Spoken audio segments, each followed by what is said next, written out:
Hello बच्चों, आज हम लोग स्टार्ट करते हैं क्लास 11 का सेकेंड चैप्टर। क्लास 11 के सेकेंड चैप्टर में एक टॉपिक है डायमेंशनल एनालिसिस। बच्चों, ये डायमेंशनल एनालिसिस आपके लिए बहुत ही इम्पोर्टेंट है बिकॉज आप 11th में आगे पढ़ने वाले चैप्टर्स में बहुत सारे ऐसे इक्वेशंस होंगे जिनकी आपको डायमेंशंस पता होनी चाहिए। जैसे फॉर एग्जांपल मैकेनिक्स में आप जब कुछ भी इक्वेशंस दोगे तो वहाँ पे आपसे पूछ सकता है कि इसकी आप डायमेंशन बताओ, तो आपको हेल्पफुल होगा अगर आप ये डायमेंशनल एनालिसिस सीख लेते हो। क्लियर? तो स्टार्ट करते हैं कि सबसे पहले डायमेंशन होती क्या है। बच्चों, dimension is used to refer the physical nature of a quantity. किसी भी क्वांटिटी का जो फिजिकल नेचर आपको बताता है वो क्या होता है? डायमेंशन होता है। फॉर एग्जाम्पल, अगर हम एक मास ले लें और हम एक डिस्टेंस मेजर कर लें लेंथ में, तो हमें पता है कि मास का कोई भी रिलेशन नहीं है उस लेंथ के साथ, या उस लेंथ का कोई भी रिलेशन नहीं है मास के साथ। मास का अपना नेचर है और लेंथ का अपना नेचर है। इट मीन्स कि डायमेंशन हमें क्या बता रहा है? किसी भी पर्टिकुलर क्वांटिटी का फिजिकल नेचर बता रहा है। कॉन्सेप्ट समझ में आ रहा है? चलो, एक तो इंपॉर्टेंट चीज आप नोट कर लो और जो भी मैं लिखता जाऊं उसको आप नोट करते जाओ। क्लियर? आज से हम मास को बच्चों m से रिप्रेजेंट करेंगे, लेंथ को l से रिप्रेजेंट करेंगे और टाइम को कैपिटल T से रिप्रेजेंट करेंगे। क्लियर है? अब हम सीखते हैं कि डायमेंशन एनालिसिस क्या है और कैसे हम इसको फाइंड करेंगे। किसी भी पर्टिकुलर क्वांटिटी का डायमेंशनल एनालिसिस आप कैसे बता सकते हो। ठीक है, स्टार्ट करते हैं। ओके, सो फर्स्ट है वेलोसिटी। बच्चों, वेलोसिटी क्या होता है? वेलोसिटी होता है डिस्प्लेसमेंट अपॉन टाइम। अब आपको पता है बच्चों कि डिस्प्लेसमेंट को हम लेंथ में मेजर करते हैं। इट मींस कि the dimension of displacement is l and the time is t। Okay, so velocity की जो डायमेंशन होगी उसको आप क्या लिखोगे? lt minus one. अब बच्चों, मैकेनिक्स में जितने भी हमारे टॉपिक्स होंगे उसमें जो डायमेंशन आएगी वहां पर आप ये तीनों का यूज करोगे, mlt।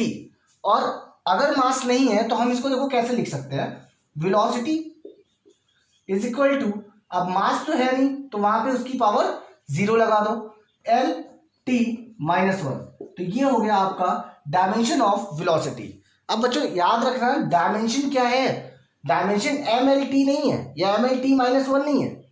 यहां पर 0, 1 और minus one is the dimension of velocity, where the 0 of mass, 1 of L and minus 1 of time. Clear? So what is the dimension? 0, 1, minus 1. 0 क्या है बेटा? मास। 1 क्या है? L. T क्या है? माइनस 1। कॉन्सेप्ट समझ में आ रहा है? ये हो गया वेलोसिटी। एक और टर्म है जैसे फोर्स। बच्चों, फोर्स क्या होता है? फोर्स होता है मास इंटू एक्सेलरेशन। अब मास को हम m से रिप्रेजेंट कर सकते हैं। एक्सेलरेशन क्या होता है बच्चों? एक्सेलरेशन होता है डेल्टा वी अपॉन टी। अब delta we it means change. एक और इंपॉर्टेंट पॉइंट ये है कि डायमेंशन किसी भी चेंज को नहीं रिप्रेजेंट करता, वो सिर्फ और सिर्फ वेलोसिटी को रिप्रेजेंट करेगा, यहाँ पे चेंज को नहीं करेगा। इट मींस आप क्या लिख सकते हो? m और v वेलोसिटी का भी हमने निकाला lt minus one. So what you write here, lt minus one upon time का बच्चों t। क्लियर? सो आप इसको क्या लिख सकते हो? आप इसको लिख सकते हो m l t माइनस, और ये t ऊपर चला जाएगा तो -2 हो जाएगा। Okay, so the dimension of force is m l t -2। And note it is very important. Force की डायमेंशन आपको याद हो जानी चाहिए। फोर्स की डायमेंशन याद होने से देखो क्या हेल्प होगी आपको, ये भी आपको धीरे धीरे आगे पता चलेगा। आपके मैक्सिमम ऐसे टर्म्स होंगे जिसमें आपको फोर्स की यूज करनी ही पड़ेगी। और अगर हमें फोर्स की डायमेंशन याद है तो हम डायरेक्ट वहां पे पुट कर देंगे। क्लियर है? अब बार बार थोड़ी ना निकालते रहोगे फोर्स की डायमेंशन। क्लियर है? चलो आगे और देखते हैं, रफ कर दें सब। आज तो बहुत सारे आपको नए नए फॉर्मूले भी दिखेंगे, घबराना नहीं, सब आगे पढ़ोगे आप धीरे धीरे। तो यहाँ पे फॉर्मूला लर्न नहीं करना है, हमें डायमेंशन देखनी है कि कैसे हम किसी भी फॉर्मूले से डायमेंशन निकाल सकते हैं। ठीक है, नेक्स्ट टॉपिक है हमारा एक्सेलरेशन।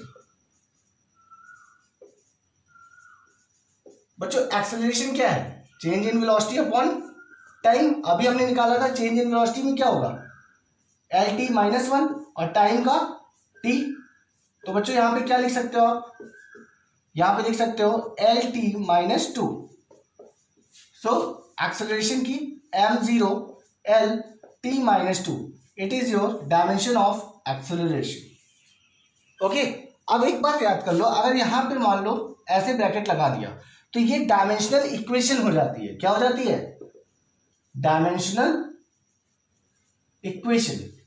ओके, और भी है बहुत सारे टर्म, जैसे प्रेशर। बच्चों प्रेशर क्या होता है? प्रेशर होता है force upon area, thrust upon area होता है ना। सो फोर्स का क्या होता है? MLT - 2 अपॉन एरिया को लेंथ में मेजर करते हैं, सो L²। Okay, so what you write here, ये L ऊपर जाएगा तो आएगा बच्चों ML - 1 T - 2 it is your dimension of pressure. इसी तरह मोमेंटम क्या होता है बच्चों? मोमेंटम होता है आपका मास इनटू वेलोसिटी। अब मास का क्या है? कैपिटल M, वेलोसिटी बच्चों LT - 2 -1। अब इसको आप क्या लिख सकते हो? MLT - 1 it is your dimension of what? Momentum. इसी तरह एक और टर्म है हमारा moment of inertia. Moment of inertia क्या होता है बच्चों? मोमेंट ऑफ इनर्शिया होता है मास इनटू डिस्टेंस का स्क्वायर। मास को हम m से रिप्रेजेंट करेंगे, डिस्टेंस को l से, सो L²। तो यहाँ पे बच्चों क्या लिखोगे? ML²। अब टाइम नहीं है तो यहाँ पे आप टाइम के ऊपर 0 लगा सकते हो। क्यों लगा सकते हो? देखो एक बात याद रखना, जितने भी मैकेनिक्स के पार्ट हैं वहां पे आपको MLT का ही यूज करना है। मतलब अगर मास नहीं है तो आप मास के ऊपर 0 लगा दो, L नहीं है तो L के ऊपर 0 लगा दो, टाइम नहीं है तो टाइम के ऊपर 0 लगा दो। क्लियर है? ये याद रखेंगे आप लोग। ठीक है, इसी तरह बच्चों एक फॉर्मूला है सरफेस टेंशन, ये सब आप आगे पढ़ोगे। सरफेस टेंशन क्या होता है बच्चों? सरफेस टेंशन होता है force upon area. Force upon area. अब यहाँ पे फोर्स का फॉर्मूला क्या है? MLT - 2 और एरिया का बच्चों क्या होगा? L²। क्या लिखोगे? ML - 1 T - 2 it is your dimension of surface tension. Clear है? और भी बहुत सारी चीजें जैसे स्ट्रेस। बच्चों स्ट्रेस क्या होता है? Force per unit length. क्या होता है? Force per unit length. अब फोर्स का क्या हो गया? MLT - 2 और लेंथ का बच्चों L। तो अब आप इसको क्या लिखोगे? फोर्स का L ऊपर जाएगा तो L0 हो जाएगा, so ML0 T - 2 it is your dimension of stress. Note करिएगा, stress, surface tension, moment of inertia. तो ये थे हमारे कुछ टर्म्स। अब बच्चों एक इंपॉर्टेंट चीज देखो, कुछ नई चीजें दिखेगी आपको। ठीक है, कुछ ऐसी भी क्वांटिटीज हैं जिसमें आपको कोई भी डायमेंशन नहीं मिलेगी, वो आपकी क्या हो जाएगी? डायमेंशन लेस हो जाएगी। फॉर एग्जाम्पल जैसे हम ले लें स्ट्रेन। बच्चों स्ट्रेन क्या होता है? स्ट्रेन होता है change in length upon original length. It means strain क्या है आपका? Delta L upon L। अब दोनों तो लेंथ है, डेल्टा लगाने से चेंज आएगा, चेंज को रिप्रेजेंट डायमेंशन नहीं करता। तो यहां पे क्या होगा? L अपॉन L, दोनों क्या हो गया बच्चा? कैंसिल हो गया। क्लियर? तो क्या आ गया? 0 नहीं या 1 नहीं। यहां पे क्या लिखोगे आप लिखोगे M0 L0 T0। इसका मतलब ये आपको क्या रिप्रेजेंट कर रहा है? ये एक डायमेंशन लेस क्वांटिटी है। कैसी है? Dimension less quantity. क्लियर है, समझ में आ रहा है? ये एक डायमेंशनलेस क्वांटिटी है। ऐसे और भी बहुत सारे टर्म्स हैं जिसमें हम इसको पढ़ेंगे कि डायमेंशनलेस है। For example mechanical advantage. Mechanical advantage, mechanical advantage क्या होता है बच्चों? मैकेनिकल एडवांटेज का फॉर्मूला होता है लोड अपॉन एफर्ट। क्या होता है? Load upon effort. अब एक बात समझो, लोड भी फोर्स है और एफर्ट भी फोर्स है। It means MLT - 2 upon MLT - 2, दोनों क्या हो जाएगा बेटा? कैंसिल हो जाएगा। कैंसिल हो जाएगा तो क्या आएगा? जीरो? नहीं, M0 L0 T0। It means it is also a dimensionless quantity. Concept समझ में आया? ऐसे भी बहुत सारी चीजें हम देखेंगे जो हमें डायमेंशनलेस दिखेगी। ठीक है, तो पहले हम कुछ इंपॉर्टेंट सब नोट कर लेते हैं जो हमारे यूज होगा इस पर्टिकुलर चैप्टर में, और हमें उसके फॉर्मूलेज भी ज्यादा याद नहीं है क्योंकि अभी आपको तो इतना याद नहीं होगा। तो धीरे धीरे हम लोग याद कर लेंगे। ओके, प्रैक्टिस करते जाओ, लगाते जाओ, धीरे धीरे ये स्मूथनेस आती जाएगी और आप सॉल्व करते जाओगे। फॉर एग्जाम्पल अब हम लोग लेते हैं बेटा कुछ कांस्टेंट टर्म। देखो कांस्टेंट टर्म को ये कैसे रिप्रेजेंट करता है? कांस्टेंट, जैसे एक कांस्टेंट है हमारा Boltzmann constant. Boltzmann constant, Boltzmann constant बच्चों हम के से रिप्रेजेंट करते हैं। ये होता क्या है कि इक्वेशन आप याद कर लेना, pressure into volume is equal to Boltzmann constant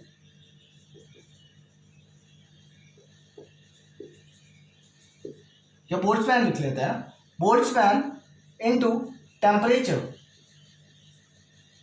बच्चों ये इक्वेशन याद रहेगी तो आप बोल्ट्जमैन को यहां से सिंगल कर लोगे तो क्या आएगा? Boltzmann is equal to pressure into volume upon temperature. अब बच्चों बोल्ट्जमैन कांस्टेंट को हम के से रिप्रेजेंट करते हैं। सो राइट हियर के। प्रेशर क्या होता है? Force upon area. It means MLT - 2 upon area is your L square multiply by volume, volume is your L cube upon बच्चों टेम्परेचर को नोट करिएगा, यहाँ पे टेम्परेचर को हम थीटा से रिप्रेजेंट करेंगे। के से भी करते हैं बट यहाँ पे बोल्ट्जमैन कांस्टेंट ऑलरेडी के है, सो कंफ्यूज हो जाओगे आप, तो यहाँ थीटा से रिप्रेजेंट कर लेना। क्लियर? तो यहाँ पे टेम्परेचर को आप थीटा से रिप्रेजेंट करोगे। सो क्या लिखेंगे? L स्क्वायर से ये क्यूब गया तो क्या आएगा बेटा? M, L से L ऐड हुआ L स्क्वायर T - 2, थीटा ऊपर जाएगा so theta -1। It is your dimension of Boltzmann constant. Note करिएगा और याद करिएगा बच्चों। क्लियर है? इंपॉर्टेंट है। बोल्ट्जमैन कांस्टेंट पूछ लेता है एग्जाम में, what is the dimensional unit of Boltzmann constant, dimension of Boltzmann constant. Clear है? और भी बहुत सारे, जैसे फॉर एग्जांपल इसको रफ करें। फॉर एग्जांपल हमारा हो गया प्लैंक कांस्टेंट। प्लैंक कांस्टेंट बच्चों मैक्स प्लैंक बहुत ही बड़े साइंटिस्ट थे। क्लियर? उन्होंने समझ लो कि मतलब फोटॉन्स की थ्योरी उन्होंने ही एक्सप्लेन की है। ठीक है, सो ध्यान दीजिए। इसके लिए इक्वेशन आपको मैक्स, देखो प्लैंक कांस्टेंट को हम एक्स से रिप्रेजेंट करते हैं। किससे करते हैं? एक्स से रिप्रेजेंट करते हैं। इसके लिए आपको इक्वेशन पता होनी चाहिए, E is equal to HF। बच्चों ये आप पढ़ोगे अभी। Clear? E is equal to energy is equal to Planck constant into frequency. ये क्या है बेटा? फ्रीक्वेंसी है। ओके, अब यहां से H को आप सिंगल करते हो तो एनर्जी अपॉन फ्रीक्वेंसी। अब फ्रीक्वेंसी को बच्चों देखो पहले एनर्जी समझो। एनर्जी क्या है? एनर्जी तो जूल है ना, जूल से उसकी यूनिट होती है।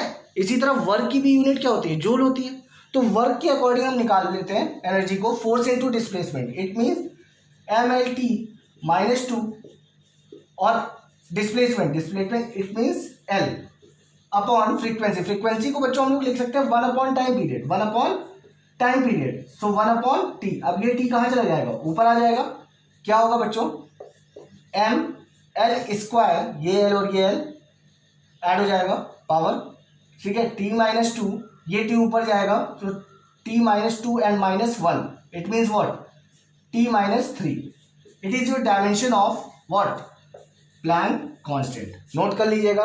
ये डायमेंशन हो गई प्लैंक कांस्टेंट की। इसी तरह बच्चों हम लोग ग्रेविटेशनल कांस्टेंट भी निकाल सकते हैं। क्या निकाल सकते हैं? Gravitational constant. ग्रेविटेशनल कांस्टेंट बच्चों कैसे निकालेंगे? ग्रेविटेशनल कांस्टेंट, ग्रेविटेशनल कांस्टेंट हमें पता है F is equal to G m1 m2 upon R square होता है। अगर हम यहाँ से G को सिंगल करें so what we write F into R square upon m1 m2। अब बच्चों यहाँ से देखो फोर्स को आप क्या लिख सकते हो? MLT माइनस 2 और R square it means length, so what we write L square, okay, and mass into mass so m square. Clear? अब ये मास ऊपर जाएगा तो क्या हो जाएगा? m minus 1 L cube T minus 2, it is your dimension of what? Gravitational constant. Concept clear है बच्चों? एक इंपॉर्टेंट चीज है कि अगर किसी क्वांटिटी की डायमेंशन है तो उसकी यूनिट होगी, ये पक्का है। अगर किसी क्वांटिटी की डायमेंशन है तो उसकी यूनिट होगी, बट अगर किसी क्वांटिटी की यूनिट है और उसकी हम डायमेंशन हो, ये जरूरी हो, तो ऐसा जरूरी नहीं है।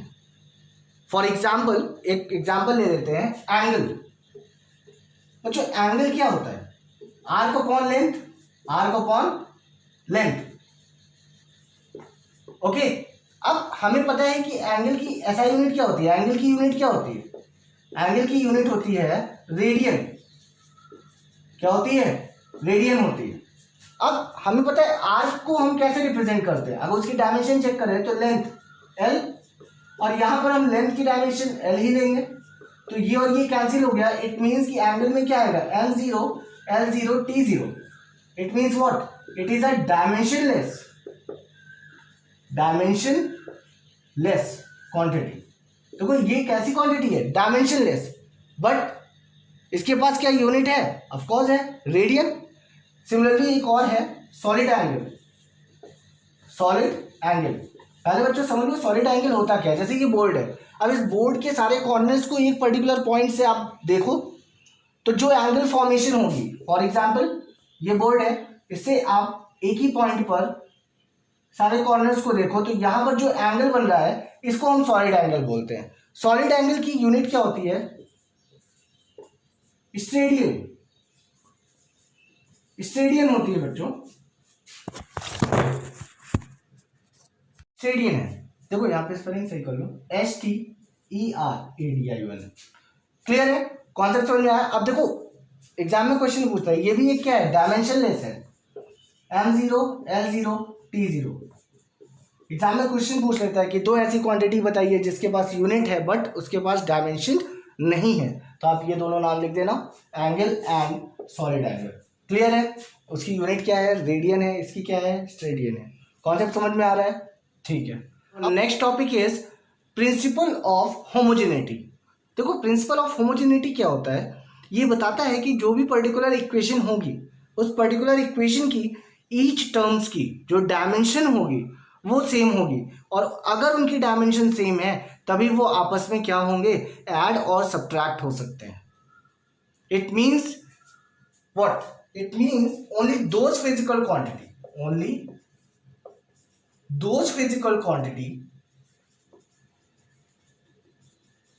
quantity can be added or subtracted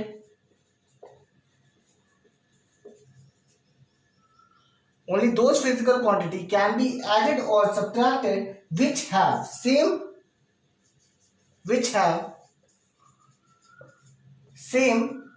dimension। It means कि जिनकी डायमेंशन सेम होगी वही ऐड हो सकते हैं। For example x plus Y is equal to Z. अब मेरी बात समझो, x की डायमेंशन y की डायमेंशन, दोनों की डायमेंशन सेम होनी चाहिए तभी वो ऐड होंगे, और अगर इन दोनों की डायमेंशन सेम है और ये ऐड हुए तो इनसे आने वाला जो रिजल्ट होगा वो भी क्या होगा? सेम डायमेंशन का होगा ना। फॉर एग्जाम्पल हम मास को मास के साथ ही ऐड कर सकते हैं, मास को लेंथ के साथ ऐड नहीं कर सकते। हम बोले 2 kg मास को 1 मीटर के साथ ऐड कर दो, कर सकते हो आप? नहीं कर सकते ना। सो इट मीन्स कि सेम क्वांटिटी या जो सेम डायमेंशन की चीजें हैं वही आपस में क्या होंगी, ऐड होगी और सब्ट्रैक्ट होगी। क्या मल्टीप्लाई कर सकते हैं? ऑफकोर्स कर सकते हैं। मल्टीप्लाई के लिए तो आप कोई भी डायमेंशन रख दो, ठीक है, वो आपस में मल्टीप्लाई हो जाएंगे। हम लोग करते भी है, velocity is equal to displacement upon time है, मल्टीप्लाई और divide. Velocity is equal to displacement upon time. Displacement क्या है बेटा, उसकी डायमेंशन क्या है, एल है, और टाइम की डायमेंशन टी है, बट ये आपस में डिवाइड हो रहे हैं ना। क्लियर है? इट मीन्स कि सब्ट्रैक्ट और ऐड करने के लिए हमें सेम डायमेंशन की ही वैल्यू पता होनी चाहिए, तभी वो ऐड होगी, अदरवाइज नहीं ऐड होगी। फॉर एग्जाम्पल आपको ऐसे भी लिखा हो सकता है कि a plus B is equal to C plus D. तो आप एक और चीज कर सकते हो कि सारी टर्म्स को एक साइड ले आओ। It means a plus B minus C minus D is equal to 0। अगर ये चीज वैलिड है तब ये ऐड और सब्ट्रैक्ट होगा, अदरवाइज ये ऐड और सब्ट्रैक्ट नहीं होगा। यहां पर a की, b की, c की और d की सबकी डायमेंशन क्या होगी, सेम होगी, और यही कहता है प्रिंसिपल ऑफ होमोजेनिटी। इसमें हम ये भी बोल सकते हैं कि the dimension of equation written on both side should be equal. Both side, अभी हमने बताया ना कि यहां का और यहां का दोनों साइड का डायमेंशन जो होगा वो इक्वल होगा। लिख दे, the dimension of the equation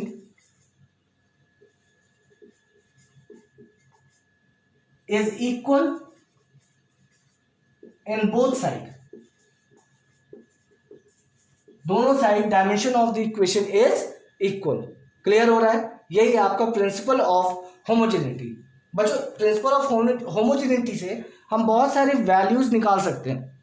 मतलब कोई इक्वेशन गिवन है और उसमें कोई एक वेरिएबल गिवन है और बोला कि इसकी डायमेंशन में बताइए, और ये जो इक्वेशन दी है वो करेक्ट है, तो आप उससे उसकी वैल्यू निकाल सकते हो। फॉर एग्जाम्पल जैसे आपको एक क्वेश्चन दे दिया कि v is equal to A plus B T, v is equal to A plus B T. अब जहां पर v आपका है बेटा वेलोसिटी और t है टाइम।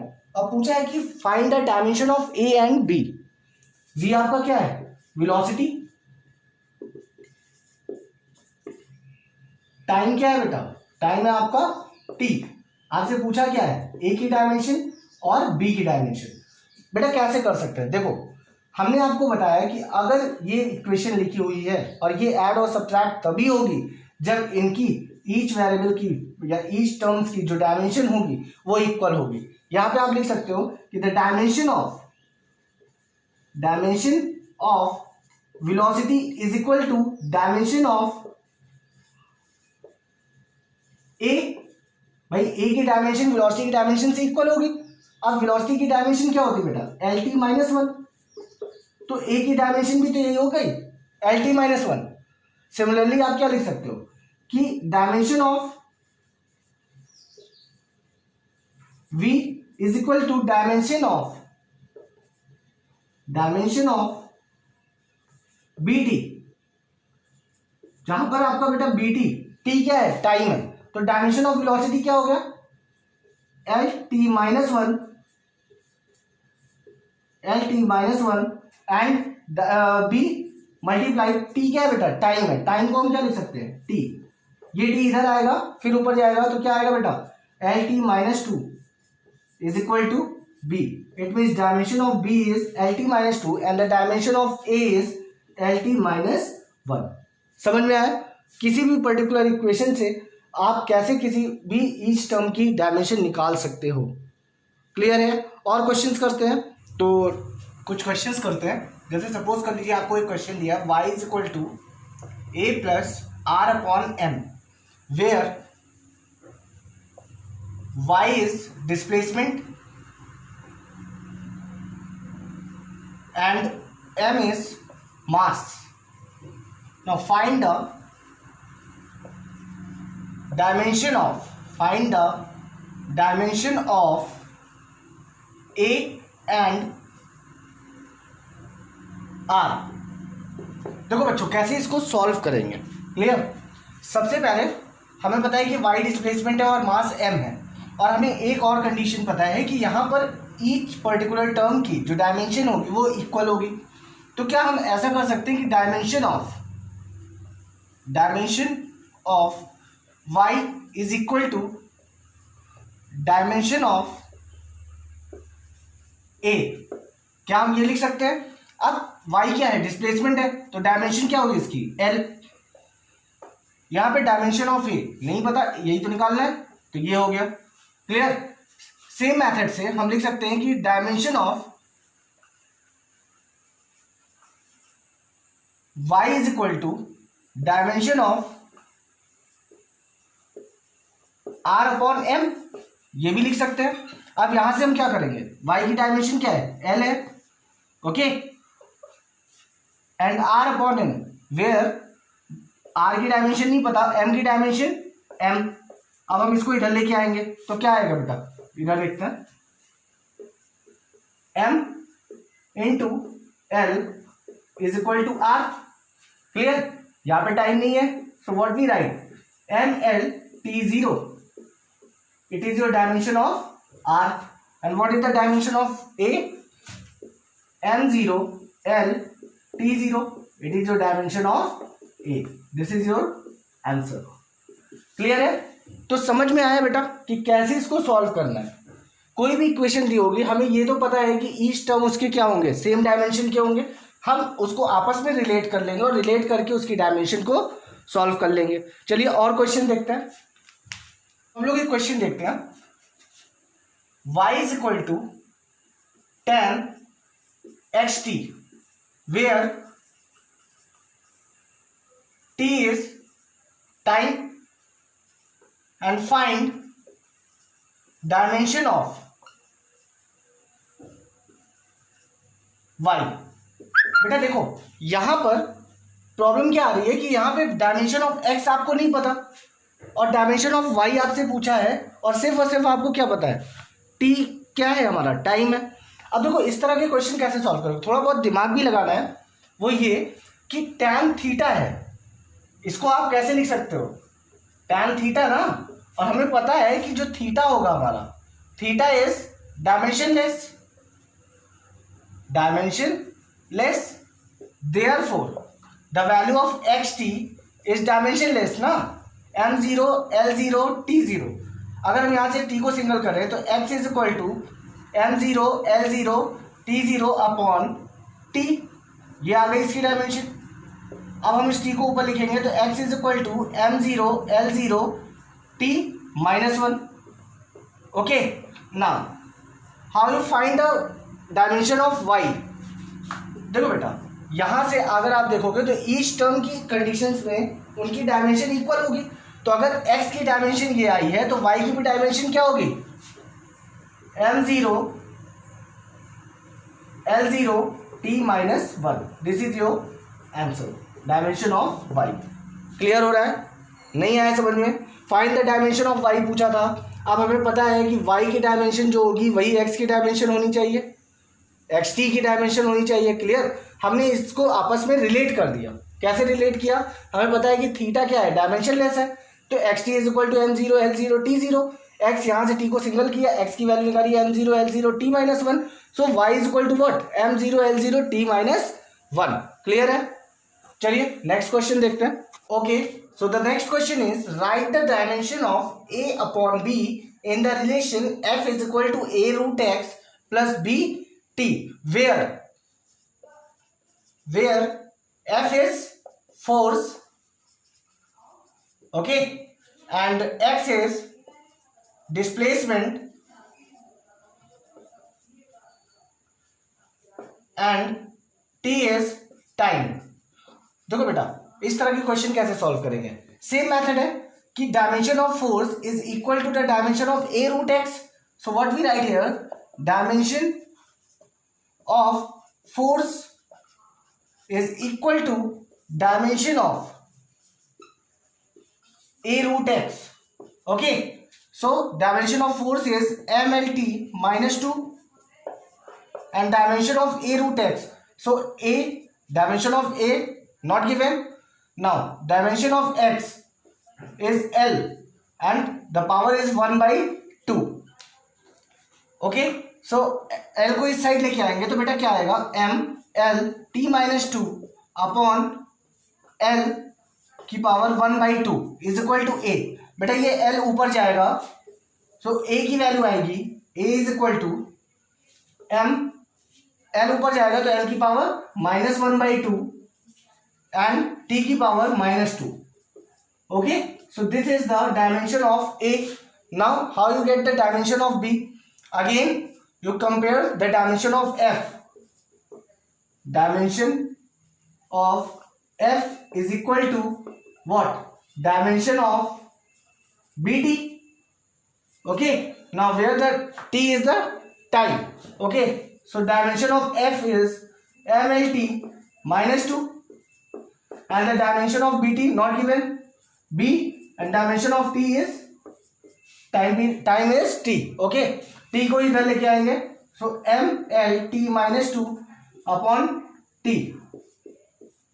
अब बेटा यहां से देखो, इस टी को आप ऊपर लेके जाओगे, क्या होगा, एम एल टी ये ऊपर जाएगा, so -3 is equal to B.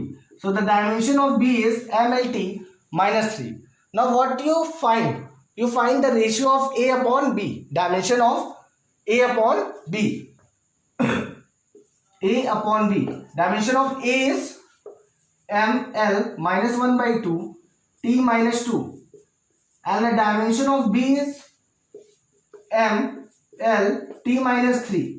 Okay, now m से m कैंसिल, l ऊपर जाएगा बेटा तो -1/2 -1 कितना हो जाएगा, -3/2। सो l -3/2, t ऊपर जाएगा बेटा तो +3, सो t, सो m0 आप इसको ऐसे लिख सकते हो, m0 l -3/2 t1। क्लियर है? This is your ratio, dimension ratio of a upon b। This is your answer. Clear है? समझ में आ रहा है कैसे किया? फिर से एक बार बता दें। देखो, ये आपको इक्वेशन गिवन थी, फोर्स दिया था, x डिस्प्लेसमेंट है, t टाइम है, dimension of force is equal to dimension of a√x। इसकी डायमेंशन इससे इक्वल होगी, हमने रखा और उससे सॉल्व किया, a की डायमेंशन हमें मिल गई ये। Okay, now dimension of B चाहिए अब हमें, तो अब हम क्या करेंगे, बी वाले को कंपेयर कर देंगे। तो इसकी डायमेंशन इससे कंपेयर हुई और बी को सिंगल किया, सिंगल करने के बाद इसकी डायमेंशन ये आई। अब हमें फाइंड क्या करना था, फाइंड करना था ए अपॉन बी की डायमेंशन। ओके, तो ए की डायमेंशन ऊपर लिखा, बी की डायमेंशन नीचे, सॉल्व किया और हमारा आंसर आ गया, A upon B is equal to m0 l -3/2 t। Clear है? समझ में आया? So the next topic is application of dimensional analysis. देखो, एप्लीकेशन ऑफ डायमेंशनल एनालिसिस में सबसे पहले हमें सीखना क्या है, सबसे पहले हम सीखेंगे कि जो भी इक्वेशन हमें गिवन है वो करेक्ट है या नहीं है।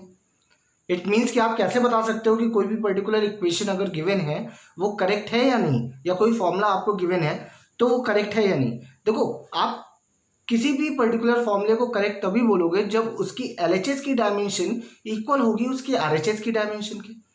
ओके, चलो चेक कर लेते हैं। सपोज करो कि एक क्वेश्चन आपको गिवन है, S is equal to V into T, और आपसे बोला है कि चेक करिए कि ये क्वेश्चन जो गिवन है आपको ये करेक्ट है या नहीं। तो बेटा पता है कि S हमारा क्या है, where S is displacement, okay, V is velocity and t is time. So first we take LHS. Now LHS S, so the dimension of LHS is what, L. Now you take RHS, in RHS V into T, so the dimension of V is LT -1 and the dimension of T is T, time is T। ठीक है, तो अब इसको लिखो, क्या आएगा, L आएगा, T -1 T1, दोनों को ऐड करोगे T0 हो जाएगा। तो आप यहां से चेक कर लो कि LHS is equal to RHS, तो आप यहां लिख सकते हो ना, LHS is equal to RHS। It means this particular equation is correct. Concept समझ में आया? चलो एक दो और क्वेश्चन चेक कर लेते हैं। फॉर एग्जाम्पल, आपको एक इक्वेशन दी है, E is equal to mc², where E is energy, m is mass and c is speed of light। Speed of light. अब बेटा यहां से चेक करो कि अब सबसे पहले आप क्या करोगे, टेक एलएचएस। एलएचएस में क्या है, ई। एनर्जी का अभी हम लोगों ने निकाला था, क्या होती है dimension, M L square T minus to.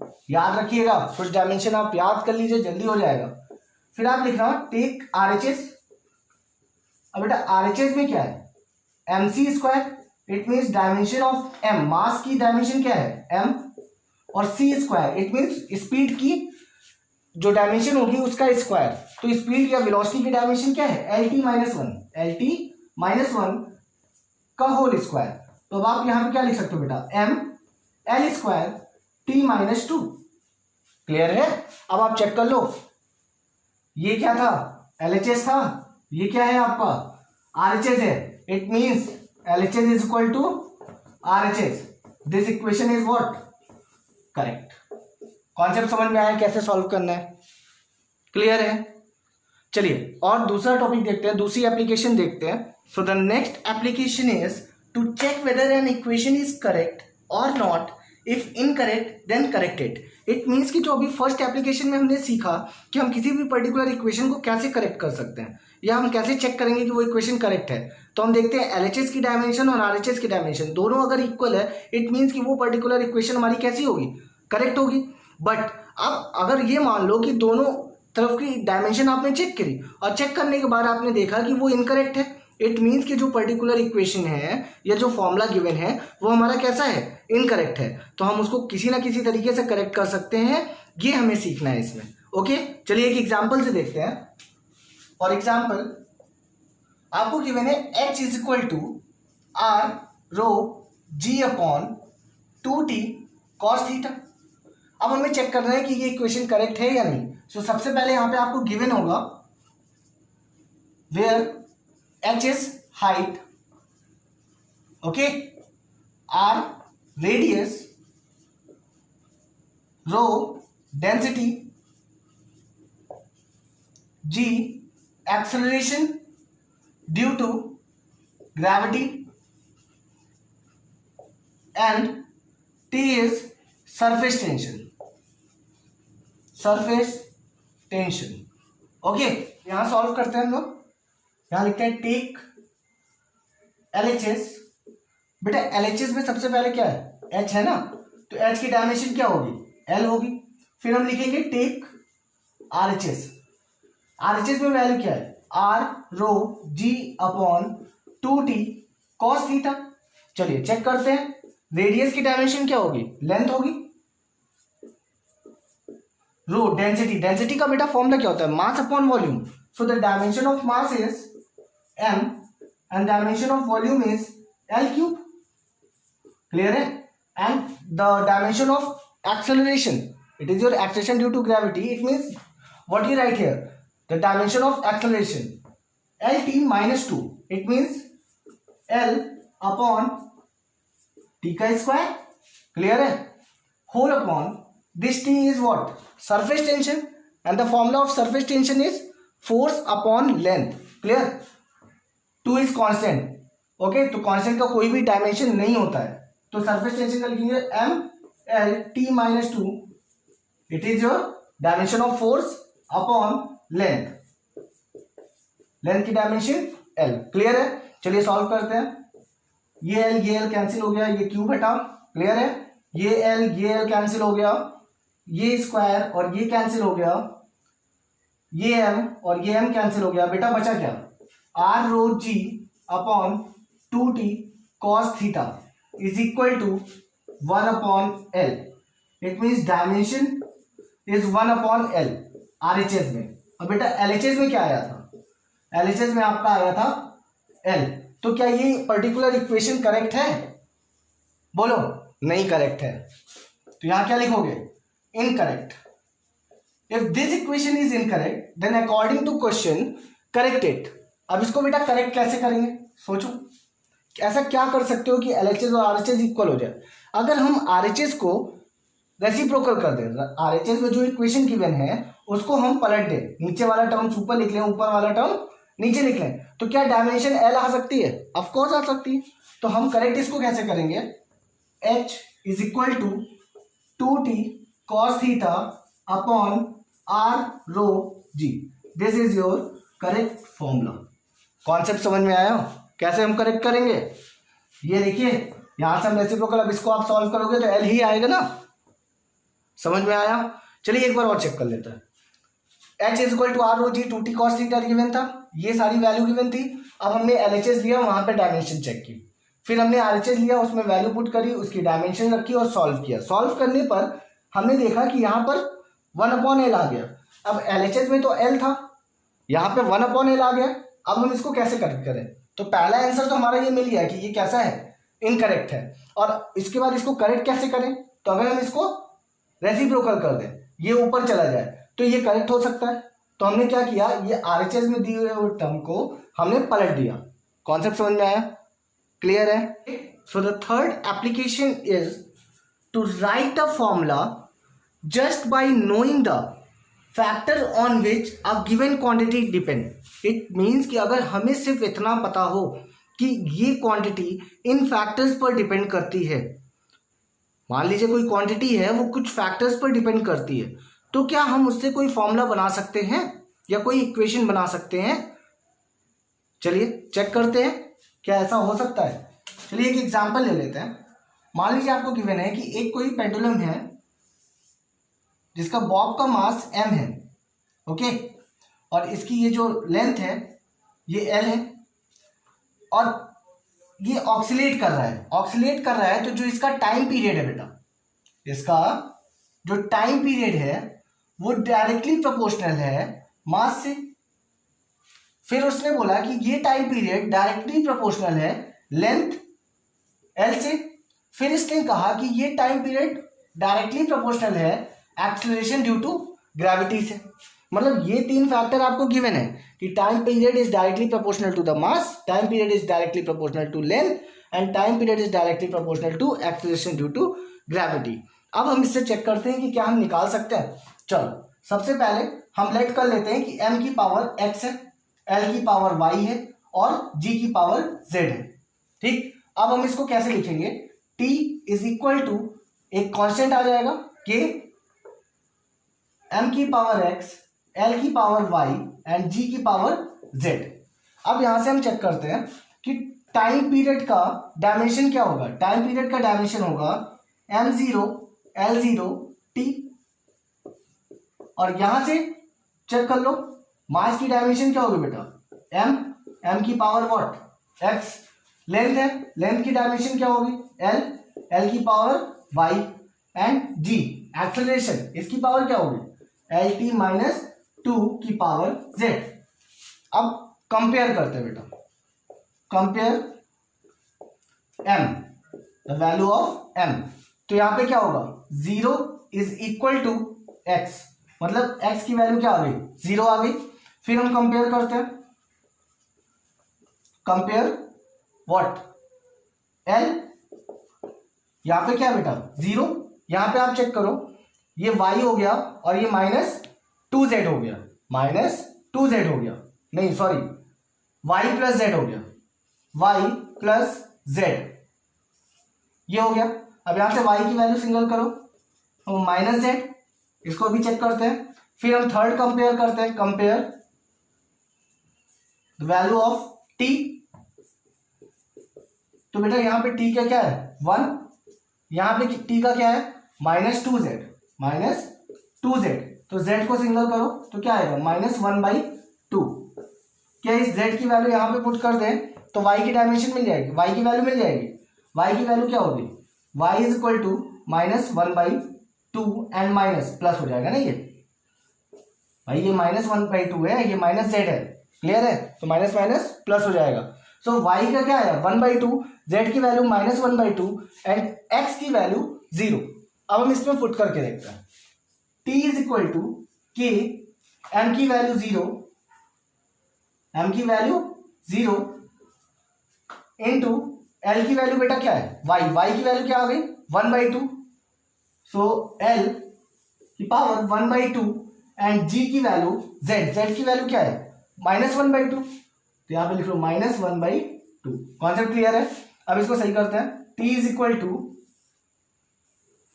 T is equal to K, M zero it means 1, L का रूट, ये जी नीचे लेके आओगे तो 1/2 हो जाएगा, तो हम इसको लिख सकते हैं एल अपॉन जी का होल रूट।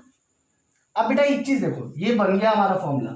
अब ये है कांस्टेंट, कांस्टेंट को डायमेंशन एक्सप्रेस नहीं करता, कांस्टेंट को हम एक्सपेरिमेंट करके इसकी वैल्यू निकालते हैं, और बाद में जब हमने इसमें एक्सपेरिमेंट किया तो हमने इसकी वैल्यू निकाली, और ये एक फॉर्मूला भी है आपका, आप आगे पढ़ोगे, T is equal to 2 under root L upon G, time period of pendulum. Constant समझ में आएगी, कांस्टेंट की वैल्यू क्या है 2 कैसे आई, एक्सपेरिमेंट से। तो ये था आपका डायमेंशनल एनालिसिस। उसमें हमने सीखा कि एप्लीकेशन के थ्रू हम बहुत सारी चीज़ें चेक भी कर सकते हैं, फिर अगर गलत है, इनकरेक्ट है, तो हम इसे करेक्ट भी कर सकते हैं, और अगर हमें किसी पर्टिकुलर क्वांटिटी का डिपेंड पता है कि ये इन फैक्टर्स पे डिपेंड कर रही है, तो उसके थ्रू हम उसका फॉर्मूला भी बना सकते हैं। होप सो आपको सब कुछ समझ में आया होगा, और आप बुक में दिए हुए क्वेश्चंस को खूब अच्छे से ट्राई करिए और लगाते रहिए।